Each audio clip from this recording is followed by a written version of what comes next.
এক রাজ্যে থাকতো এক রাজকুমারী, তার নাম চন্দ্রা।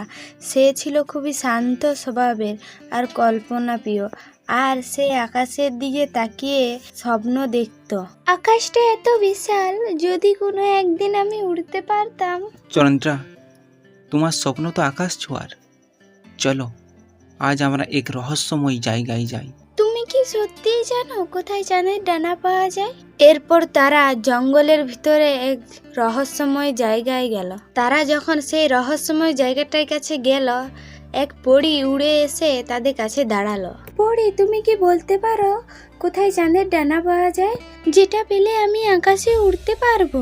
চাঁদের ডানা পেতে হলে তোমাদের দিতে হবে সাহস, দয়া আর ভালোবাসার প্রমাণ।